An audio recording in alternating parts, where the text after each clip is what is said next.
Assalamualaikum warahmatullahi wabarakatuh. Perkenalkan, nama saya M. Alpi Parezi dari Prodi Pendidikan Guru Madrasah Ibtidaiyah dengan NIM 2042103106. Di sini saya akan menjelaskan tentang Pancasila sebagai sistem etika kebudayaan berbangsa dan bernegara. Dinamika dan tantangan Pancasila sebagai sistem etika. Dinamika Pancasila sebagai sistem etika dalam penyelenggaraan pemerintahan di Indonesia dapat diuraikan sebagai berikut.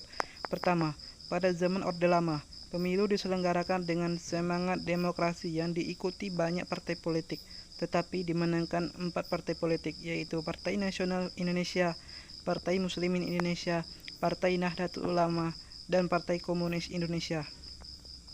Kedua, pada zaman Orde Baru, sistem etika Pancasila diletakkan dalam bentuk penataran P4. Pada zaman Orde Baru itu pula muncul konsep manusia Indonesia seutuhnya sebagai cerminan manusia yang berperilaku dan berakhlak mulia sesuai dengan nilai-nilai Pancasila.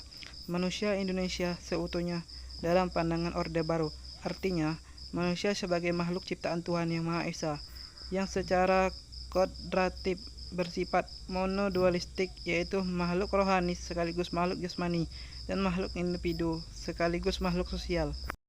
Ketiga, sistem etika Pancasila pada reformasi tenggelam dalam euforia demokrasi.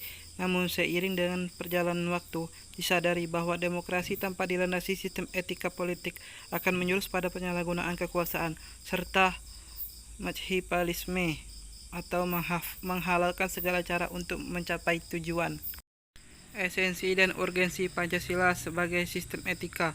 Pertama, tantangan terhadap sistem etika Pancasila pada zaman Orde Lama berupa sikap otoriter dalam pemerintahan sebagaimana yang tercermin dalam penyelenggaraan negara yang menerapkan sistem demokrasi terpimpin.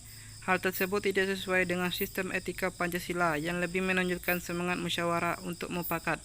Kedua, tantangan terhadap sistem etika Pancasila pada zaman Orde Baru terkait dengan masalah NKK, nepotisme, kolusi, dan korupsi yang merugikan penyelenggaraan negara. Hal tersebut tidak sesuai dengan keadilan sosial karena nepotisme, kolusi, dan korupsi hanya menguntungkan segelintir orang atau sekelompok tertentu. Ketiga, tantangan terhadap sistem etika Pancasila pada era reformasi berupa euforia kebebasan berpolitik sehingga mengabaikan norma-norma moral.